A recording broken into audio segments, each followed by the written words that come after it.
Evening, and thank you for tuning in to another week or the first week back with Fathers Who Care. Happy New Year. Happy New Year. Say it again. Happy New Year. And thank you all for the prayers. It's been a challenging few months, but the Lord is good. His truth and His blessings continue to pour freshly on us, and we want to thank Him for healing power. But also we want to thank Him for all He done, all He can do, but we want to thank Him most of all that you made it. You made it over. This is a brand new year, brand new opportunities, brand new challenges, brand new opportunities to help someone who's less fortunate. And we feel that my dear sister here, attorney Tonya Woodge, we're going to talk to her shortly from the legal clinic, the Westside Legal Center. Westside Justice Center. Westside Justice Center. Yes, we're going to sir. talk to her in a minute about a lot of good things that's going on. But we're going to talk specifically about how we can continue to collaborate to empower the least of them. We want to do some things this year that are a little bit more challenging. We want to intentionally bring our young people into a certain path where we can empower them. We can create these succession plans where we don't have to worry about dying in positions, but empowering our young people to take some things to the next level. Mm-hmm. And also we want to talk specifically today, if you give me an opportunity in a few weeks coming, to talk about the state of affairs. Why it's so important for young people to be registered to vote. Why it's important to be involved civically in your community. Absolutely. Why is it so important not to be duped, to think that everything you see or everything people saying is real is not real, that there's more to it. And then I'm a little bit disturbed, all right? That how some people can just go out there and wantonly shoot and kill people in broad daylight.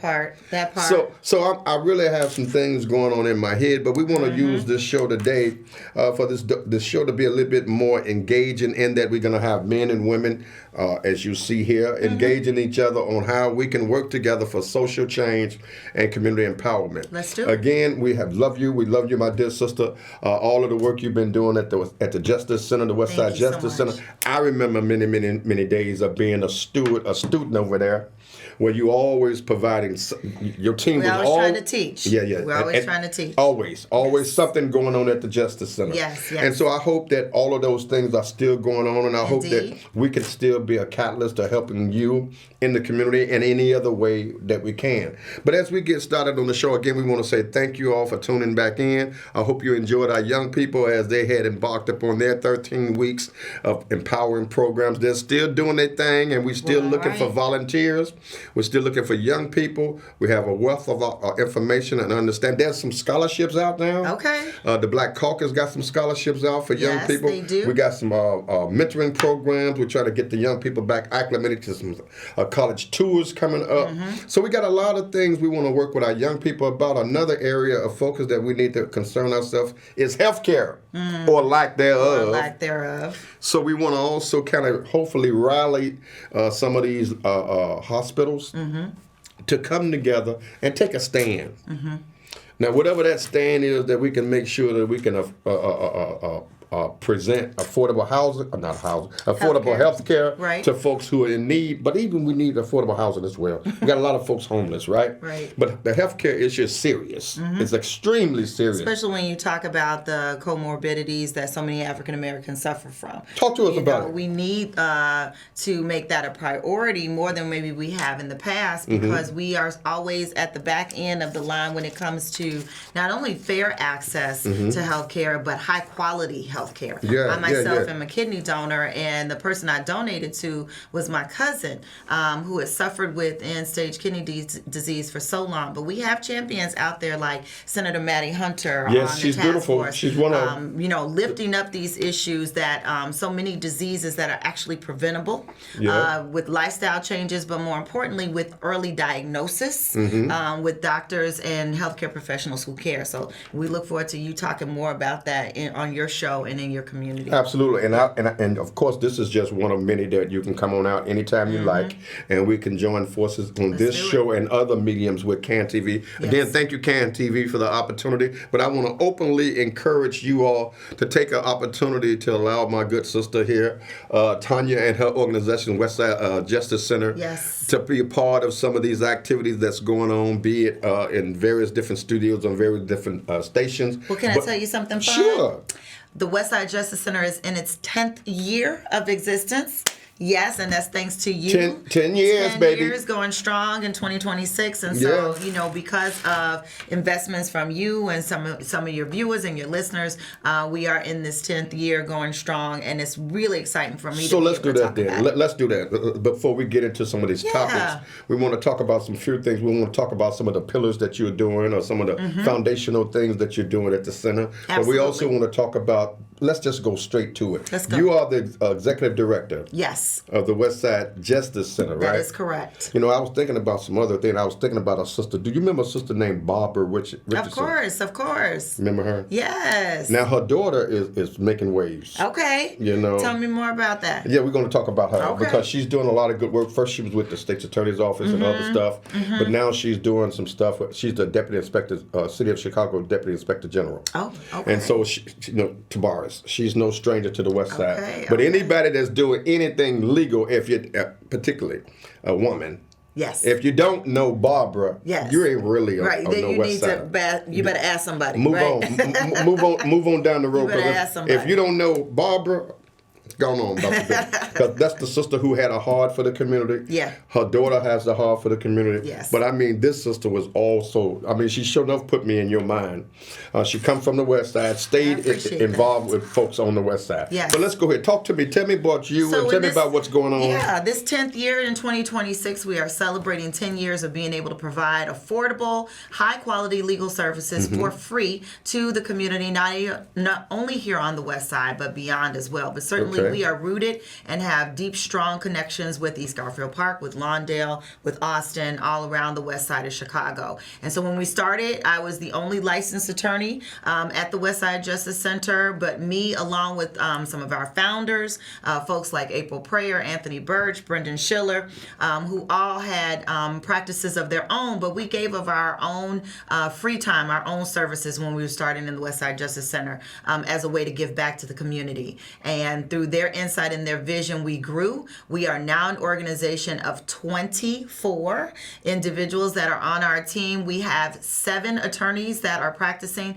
and we're in 5 practice areas, and that is truly amazing. Some of the services, just to give you an idea, that we offer to the community, we are at the forefront of helping re-entering citizens with their criminal records, especially with expungement Returning and sealing. citizens? Returning Re-entering citizens. citizens? Re-entering Okay, citizens. you And got that one? Okay. Those are people who have paid their debt to society, but for the way our legal system works, they still have a record, which can be revealed to sometimes people who are, if you're looking for housing, if you're looking for a job, and then that will show up on your record, and you might be disqualified from either getting a job or getting adequate housing. And so we believe that that is an unfair mark that is on a person's record that they have to carry with them for their lives. So there is a process that people can petition the courts to be able to have sealing, expungement and sealing, okay, specifically expungement and sealing. That's what we do at the West Side Justice Center. But if there's another form of relief that's better suited, we can refer you to some of the people on our network.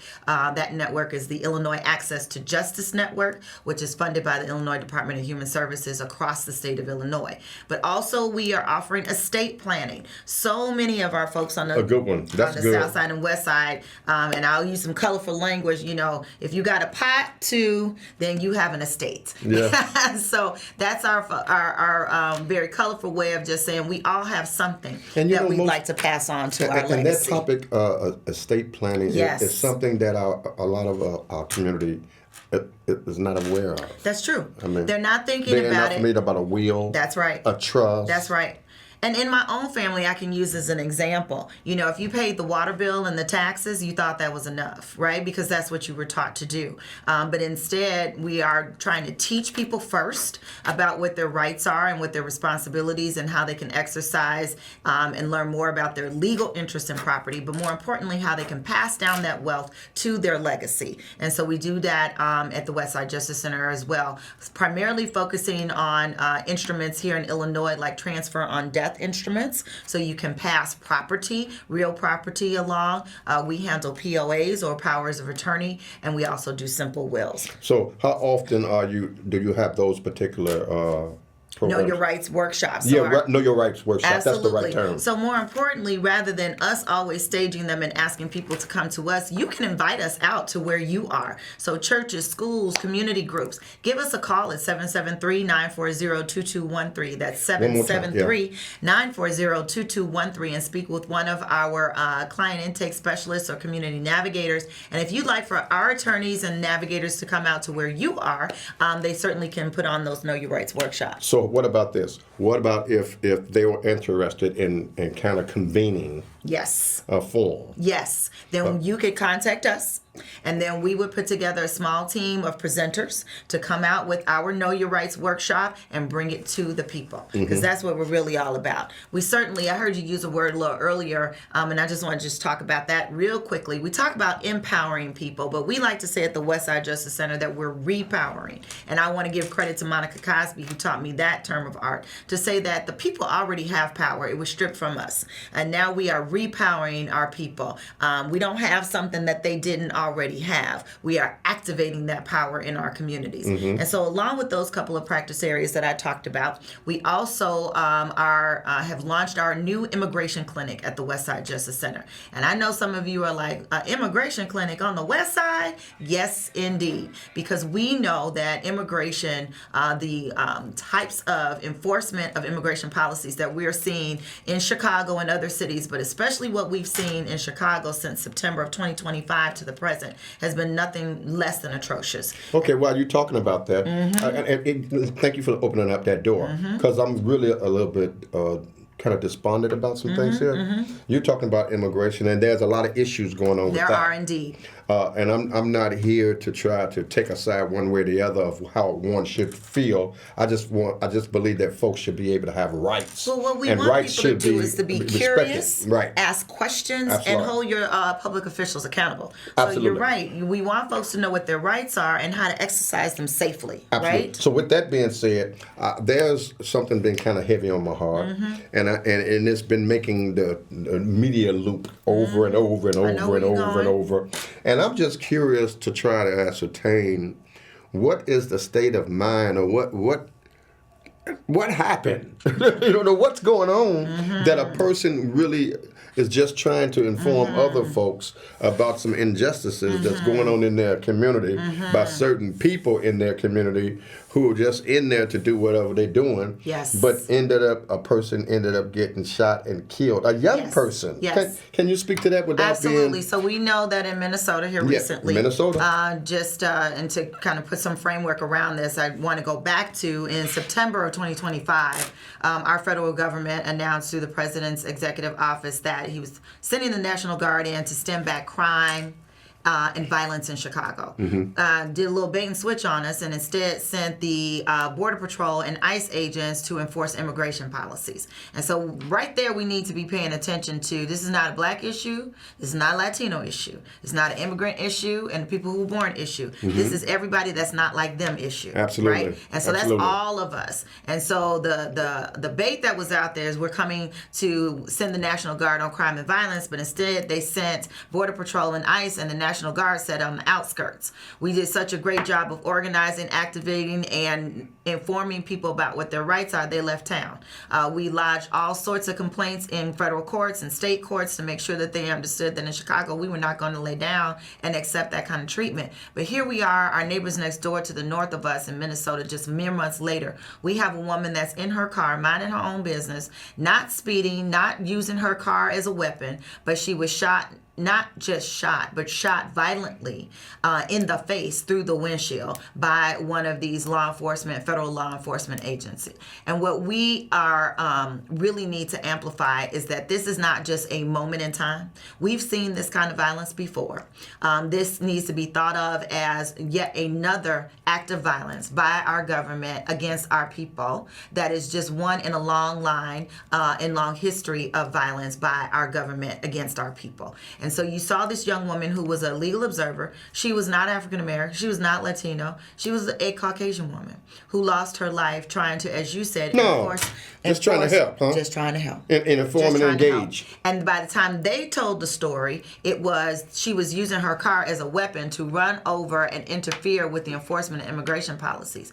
But because shows like yours, agencies like ours, are training people and informing people how they can use their very simple phones to be able to record safely what actually is happening on the streets, that video was able to tell a much different story. Okay. So that story that was told was that woman was not speeding off. How could she even use her vehicle as a weapon when she's at a standstill? And when she does put her foot on the gas, she's getting conflicting information from two different agents of whether she should either back up or go forward. And in that split second, a lethal weapon was used against her in deadly force, and she lost her life. What an atrocity for that mother to have to go identify her daughter, to see her face literally blown off her body.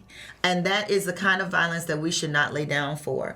I am hoping that the public officials in Minnesota will not stand by and let this type of violence perpetrated on the public continue. But more importantly, I hope that for those of you who are watching in other cities and other places, that you are not going to sleep at the wheel, that you recognize that this could happen in a city near you as well. So I'm hoping that people will pay attention, they will ask questions, and in this moment of elections, in this moment where we see races all over this country, that you are asking your public officials, as they ask you for your vote, ask them where they stand on this issue. Ask them if this had happened in their district, what they would have done. Ask them, do they see this as a legitimate use of force, or is it a murder and a killing the way that many of us see it? Those are the kinds of questions that I hope the voters are asking the people who are running and asking for their vote. Now, there are plenty of things going on, but one of the things that is coming up is an election. Indeed. We got a midterm election coming up. Indeed. This year. Yes, we do. And we know that we have seen over the last administration so much going on, but we've seen so many others benefit greatly from it. We've seen the rich get richer and the poor get poorer. And yet, amazingly enough, when we talk about a tax to the rich, somehow or another, the people who can afford it the least want to fight for the rich people not to have a tax. That makes no sense to me. Well, I agree with you 100%. But then let's go back a little farther. We got issues here in Chicago where we're being taxed on the state level, taxed on the county level, taxed on the city level, taxed with the school board, taxed with everything. But yet there's no reduction, no influx of resources to empower some seniors who may end up losing their homes. We got property taxes being increased all over the place. And I'm talking about 131%. Oh yeah. And then we got Inglewood suffering. We got West Garfield Park suffering. But then we got property downtown who's getting reductions. That's right. That's right. How is that, and why is that? And why is that? And the question becomes, you hear the rhetoric, well, if we tax the businesses, they'll leave town. They're gone. What are you basing that on? There is no evidence, no data to support How that they gonna actually leave? They're not going to leave? They're not going anywhere. Here's my very simple example. Go ahead. When your candy bar that you enjoy having so much, now mine is Reese's. I love a good Reese's stick. It has chocolate. It has wafers. It has crunchy things on the inside.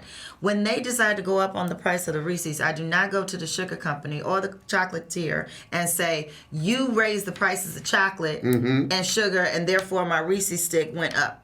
I just say, okay, if I want this Reese's stick, I'm going to buy it. So what I find just amazing is that we will allow ourselves to suffer all sorts of other kinds of increases in goods and products, but when it and have no idea where that money is going to other than the bottom line of somebody's profit. But when we're talking about redirecting funds, raising taxes to have that money then go to mental health, children's programs, child care, jobs for our youth, then somehow or another that's objectionable. I don't understand that part. I don't get that thinking. I'm saying, even as a taxpayer, ouch, yes, it hurts. But if you can show me where that increase in my taxes is going to improve the quality of life of my people in my community, then hey, then it's ouch for a minute. Now, that's me as a personal citizen. So now how does that impact businesses, right? Yeah, absolutely. So, but what can one do? I mean, listen, there's no shortage of issues you can jump on here in the city of Chicago, the state of Illinois, and on a federal level. There's many issues. Sure. And there's many shortcomings. Sure. But the bottom line, when stuff is actually impacting the quality of life of taxpayers, our parents, our grandparents who have worked endless years to amass some property and still paying taxes on the property, which should be a deadline someplace. You know, where a person should get to a certain age. If you get 67 years old, something should happen. You know, something should be like, okay, you're tax exempt from taxes because you didn't pay it, all right? So look, we recognize that revenue has to be raised somewhere, right? Absolutely. Things cost money. Absolutely. And municipalities, governments have to raise revenue. We get it. But how about, do they have to raise raises as well? Well, the question becomes, where's the parity in that, right? So that's what I think that the conversation needs to center around. Nobody's saying that you cannot raise taxes, but which taxes and who should be bearing the brunt of that? Right. When we see that poor people are disproportionately suffering, and we are protecting those who can afford to pay a larger lion's share, then that's where it becomes inequitable, right? Okay. So I think that's the bigger question. But more importantly, I think shows like yours have to connect the dots for the average individual, right? Because we don't learn by sound bites and YouTube videos. We learn by unpacking, being in relationship with each other, talking about issues over the dining room table, talking to our young people so that when they turn 18, they're not lulled into a false sense of security just because a commercial is on twice a year. So give me some ways that we as community leaders who are committed without pay, but committed for the cause, can work together to re-empower our people, right? I got 3 things for you. Go for me. Okay. So one, you're going to collaborate with your partners who are like-minded and like-missioned, right? So find the people who think like you. Find the organizations who not necessarily agree with you, but who are, dedicated. Open-minded and dedicated to actually putting people first and not politics. Secondly, what can you do as far as town halls, community forums, candidate forums? Those are easy opportunities to pull together your resources as either a small business, as a community-based organization, as a church, as a group of civic-minded individuals, as a block club. Hold a forum where you are inviting public officials in to talk about their viewpoints and their positions, so that when you go to the polls, you're not only just looking at a quick card of endorsements, but you actually know what the issues are. And then lastly, my favorite, invest. Donate into your favorite not-for-profit in your community. So that may not just be your church, but what is the not-for-profit organization in your community that's doing the kind of work that you'd like to see them continue to do, like the Westside Justice Center? I'm going there. Now, the Westside Justice Center is a nonprofit. We are a 501c3 organization. Which gives you nonprofit status. Absolutely. So what can we do to continue to help the Westside Justice Center and to make sure that we do not lose the quality programming and services that your organization is providing? Visit us at westsidejustice.org. That's WESTSIDEJUSTICE.org. Westsidejustice.org, and donate. 2, volunteer to be a community navigator. We have community navigator training programs for community members who are interested in doing Know Your Rights workshops and sharing information in their communities. And 3, follow us on social media and share frequently and often so you can spread the word.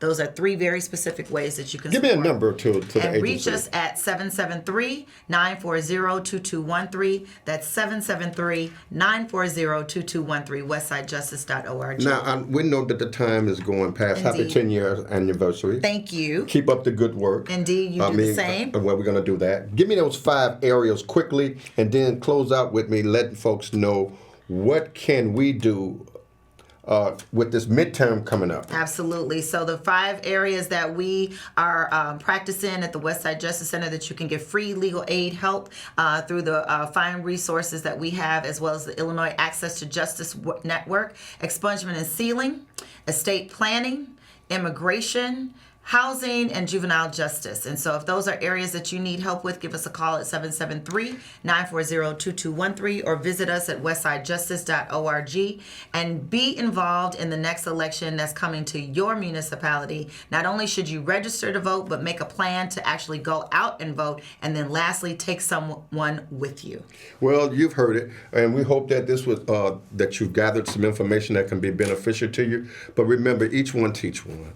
You know, it's our responsibility to empower those who are less fortunate than we are, but also it's our opportunity, or it's imperative that we empower our young people. Yes, indeed. Young people can't be what they can't see, and right now they're seeing all kind of things that's not encouraging, that's not nurturing, that's not supportive, and they are in the mindset that why should I be involved? Well, you need to be involved because it takes one to make a difference, and you could be that one to make a difference. So for additional information about Fathers Who Care, we actually give us a call at 773-287-5821, 773-287-5821. We're looking for volunteers. We're looking for our young people for some of our youth development, youth leadership program, community engagement, social service activities. But most importantly, we need to come back together and collaborate on some activities that we can continue to build each other. We've been talking to some of the elected officials about town hall meetings. Absolutely. And I'll say this, there's a wonderful organization out there called the Chicago Black Voter Project. If you or your organization is interested in having a town hall or a candidate forum, reach out to us, the folks at the Chicago Black Voter Project, who are looking for partners. And what a partnership basically entails is that you'll commit to bringing so many people from your community and your reach and your network to those forums, as well as to share on your network. So that's the Chicago Black Voter Project, which is right here in Chicago, but we are certainly want to support organizations like that, led by young people, but also reach a demographic or a part of the community maybe your organization doesn't. We can do so much more together. What does the saying go? We go farther together, we go fast alone, right? We go fast alone, That's but right. we go farther together. Yep. So listen, you heard it here. God bless you. God keep you. Happy New Year. Happy New You. Keep on doing the good work. We know the real New Year is when the weather's better. But we know this is a new calendar year, so go with it. And let's make it work. Listen, we are who we are, and we are that. We're the change. We're the people for social change. So let's keep on loving on each other. God bless you. God keep you. Keep doing the good work. Each one teach one. And listen, thank you again for all that you do. If no one has told you, God loves you, and so do I. Keep up the good work. God bless you. Thank you again, my friend. Okay. Good night.